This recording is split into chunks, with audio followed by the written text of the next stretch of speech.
예수께서 가라사대 내가 진실로 너희에게 이르노니 자매나 어미나 아비나 자식이나 전토를 벌인 자는 금세에 있어 집과 형제와 자매와 모친과 자식과 전토를 100배나 받되 핍박을 겸하여 받고 내세 영생을 받지 못할 자가 없느니라. 아멘. 네, 오늘은 버려야 얻고 죽어야 산다는 제목으로 함께 은혜를 나누도록 하겠습니다.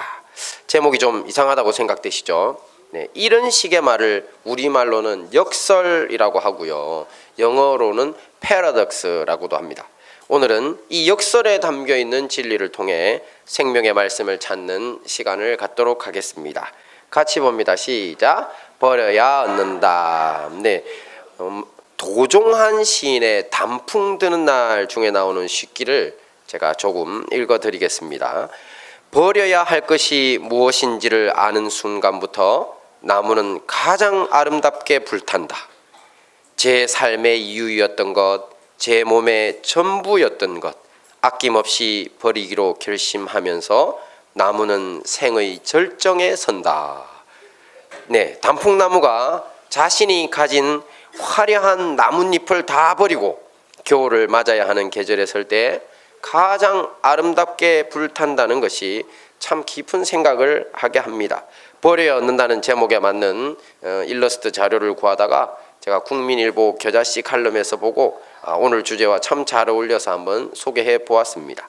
자, 이제 말씀으로 돌아가서 오늘 본문 말씀은 예전에도 몇 번 제가 예를 들었던 말씀의 결론 부분입니다. 어떤 이야기의 결론 부분일까요?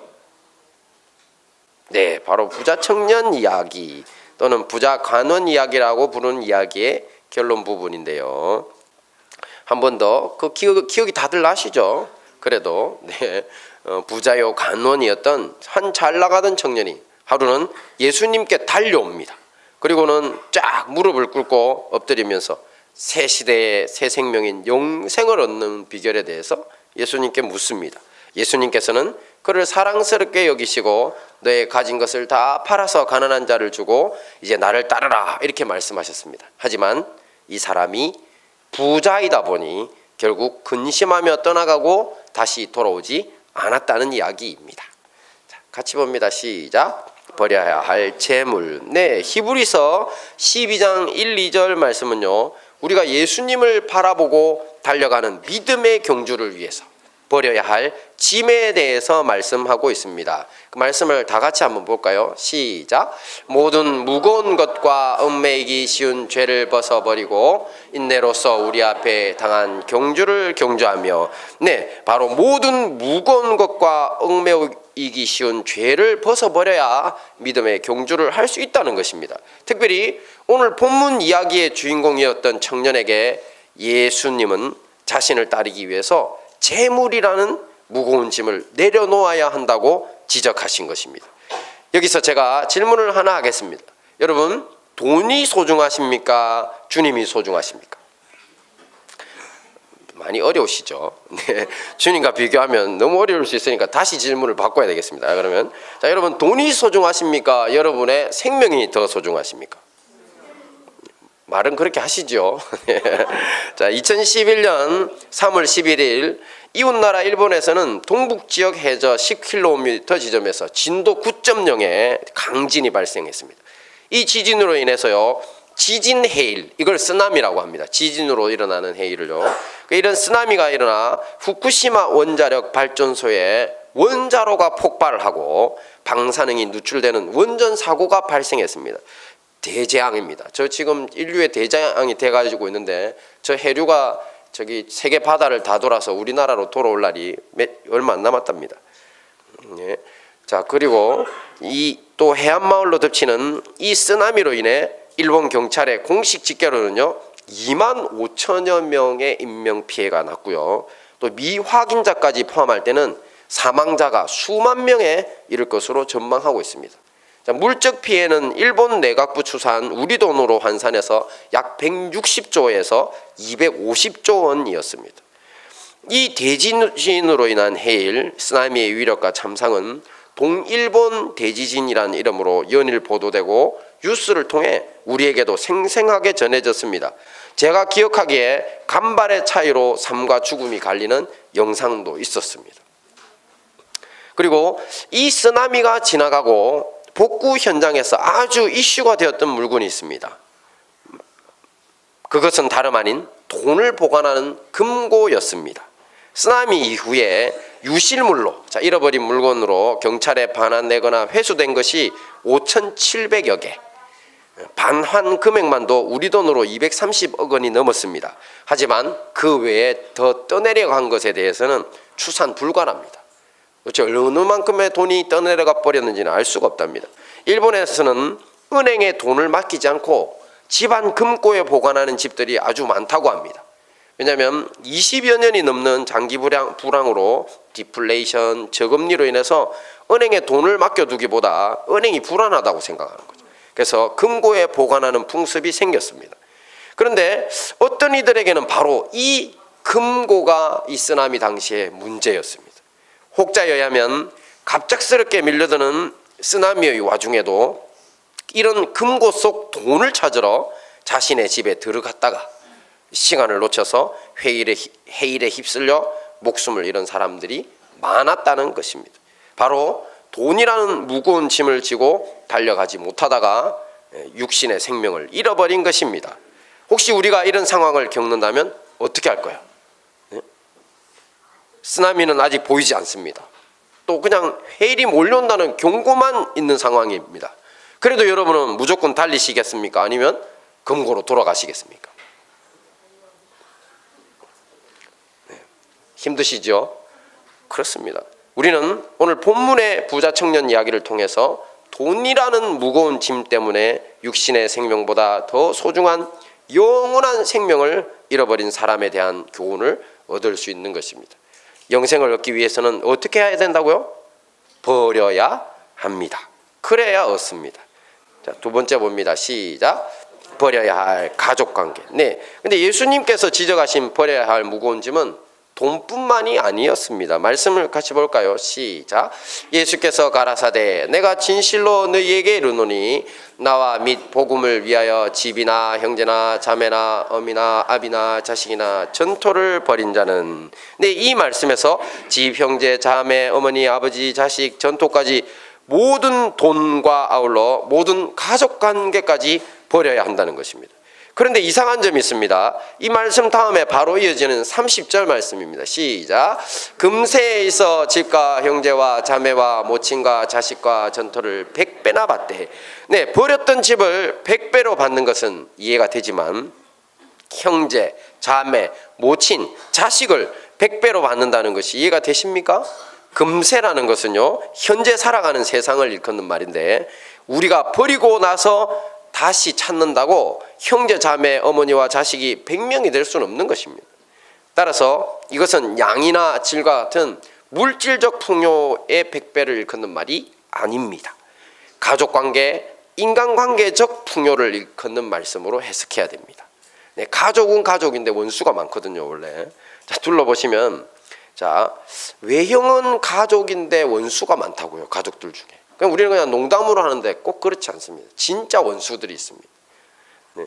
최근 언론을 떠들썩하게 하고 있는 고준희양 살해 사건에서 보듯이요, 극단적으로 비정상적인 가족들은 서로를 향하여 부부간, 부모, 자식 간에도 사기, 폭행 등을 넘어서 살인을 저지르기도 합니다.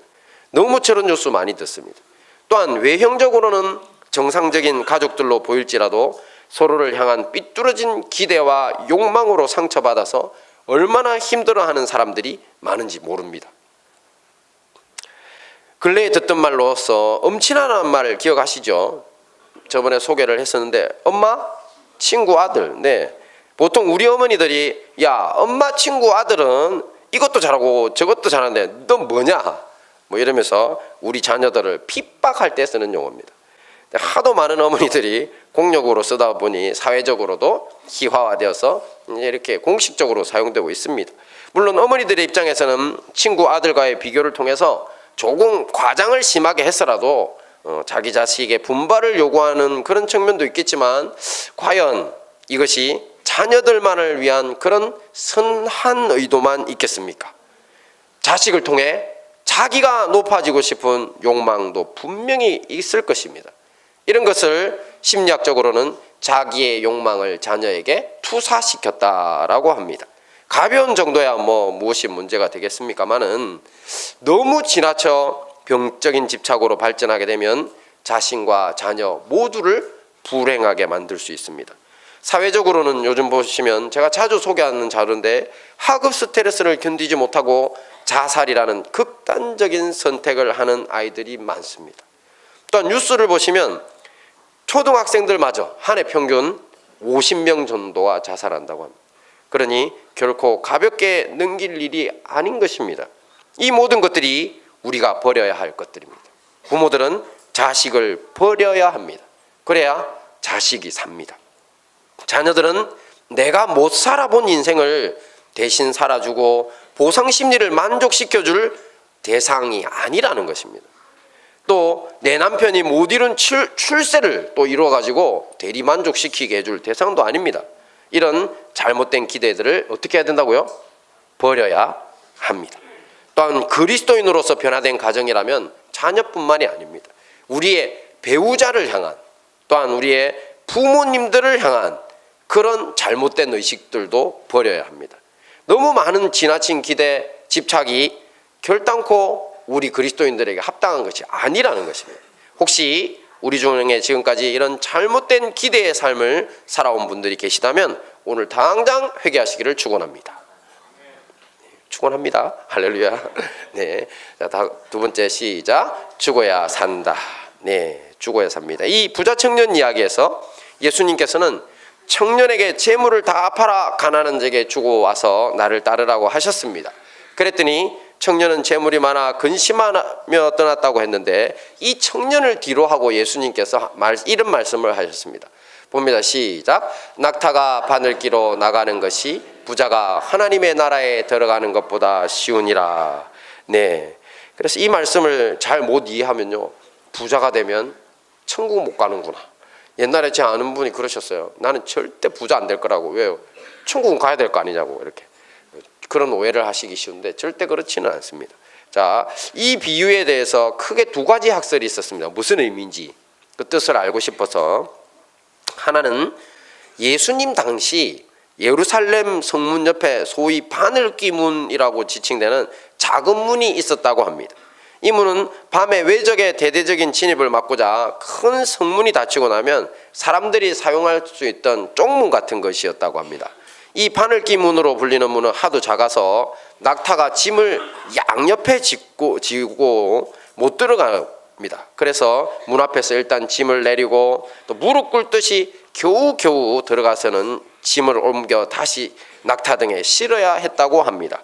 그러니 당시의 사람들은 이러한 일상의 모습을 알고 있으니까 예수님께서 이 모습을 보고 비유를 들었다는 것이죠. 자, 그런데 이 설의 가장 큰 문제점은 뭐냐면요, 역사적으로나 고고학적으로 예루살렘에 이런 문이 있었다는 사실이 아직까지 밝혀지지 않고 있다는 겁니다. 네. 그러니까 이 학설의 가장 큰 문제입니다. 저런 문이 없었다는데요, 못 찾았대요. 네, 그래서 이제 두 번째 설입니다. 두 번째 설은 뭐냐면 낙타에 사용되는 헬라어 카멜로스라는 밧줄의 뜻인 카밀로스로도 읽힙니다. 그러다 보니 번역자들이 밧줄을 낙타로 오역했다고 보는 설입니다. 밧줄이 바늘귀를 통과하는 것이 부자가 하늘나라에 들어가는 것보다 쉽다. 이게 조금 더 의미상 어울리지 않습니까? 그죠? 생뚱맞게 낙타가 나타나서 바늘로 들어가려고 하는 것보다 실보다는 굵은 이 밧줄이 통과를 못한다는 게 훨씬 좀 그럴듯해 보입니다. 하지만 이 학설 역시 문제가 많다고 합니다. 왜냐하면 낙타가 아닌 밧줄로 번역된 번역판은요, 매우 희귀합니다.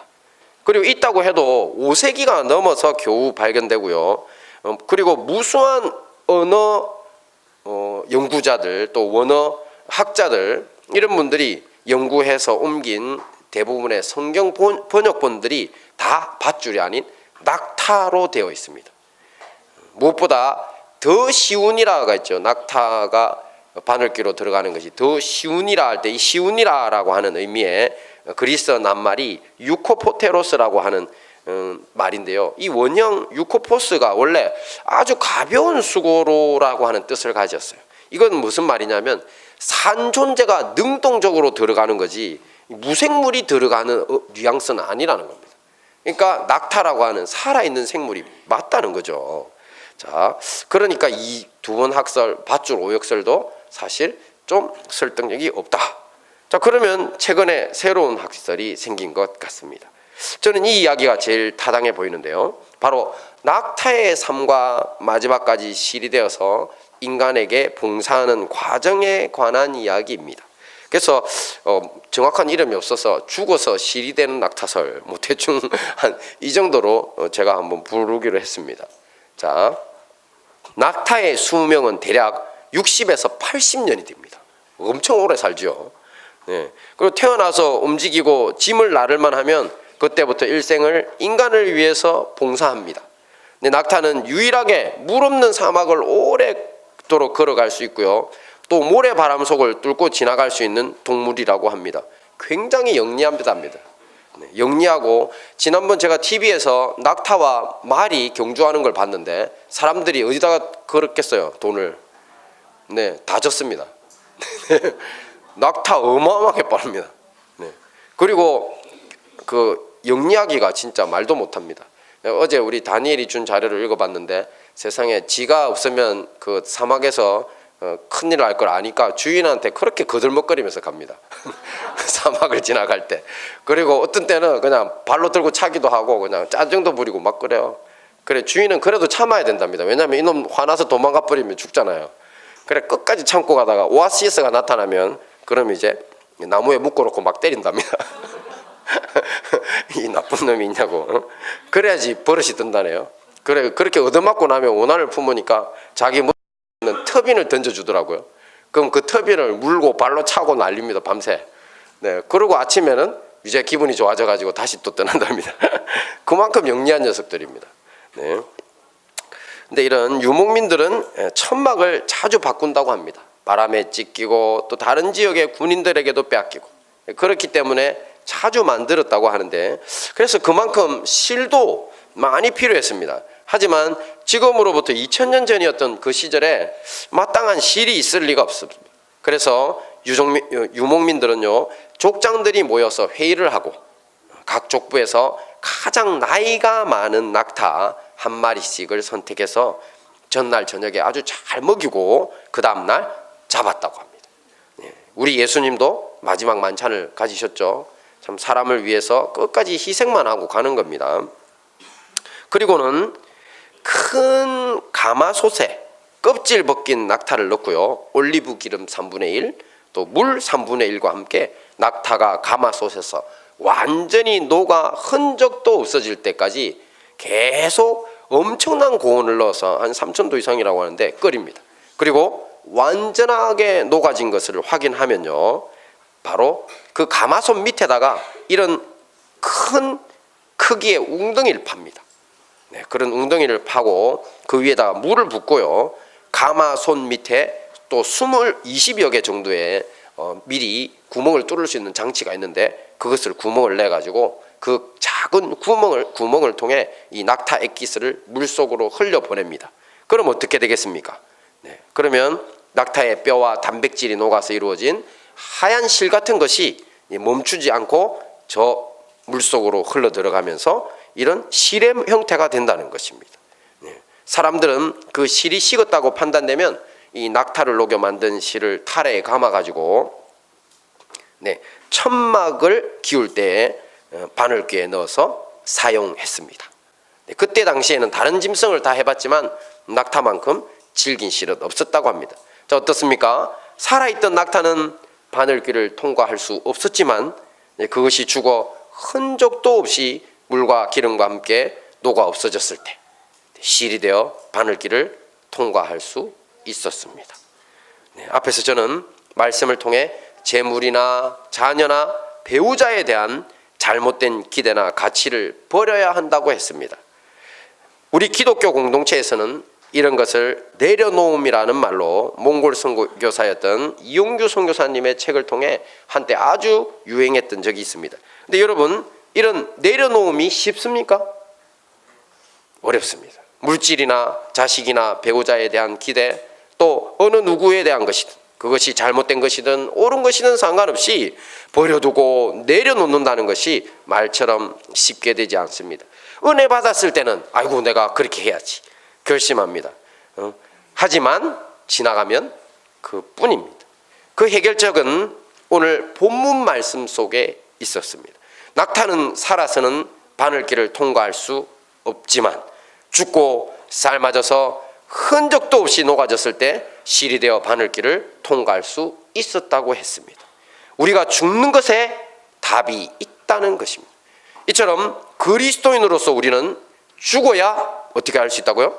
살 수 있습니다. 그래서 이것은 어리석은 자살을 일컫는 말이 아님을 누구나 아실 것입니다. 사도 바울은 갈라디아 2장 20절에서 말씀합니다. 같이 봅니다. 시작.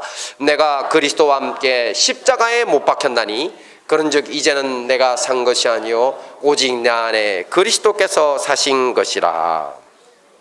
우리는 흔히 예수님께서 우리를 위해 십자가에 못 박혀 돌아가신 것은 잘 알고 있습니다. 하지만 우리 또한 그분과 함께 십자가에 못 박혀야 한다는 것은 간과하면서 살아갑니다.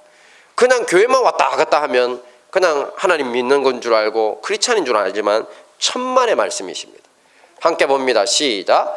예수께서 제자들에게 이르시되 아무든지 나를 따라오려거든 자기를 부인하고 자기 십자가를 지고 나를 좇을 것이니라. 또 봅니다. 시작. 또 자기 십자가를 지고 나를 좇지 아니하는 자도 내게 합당치 아니하니라.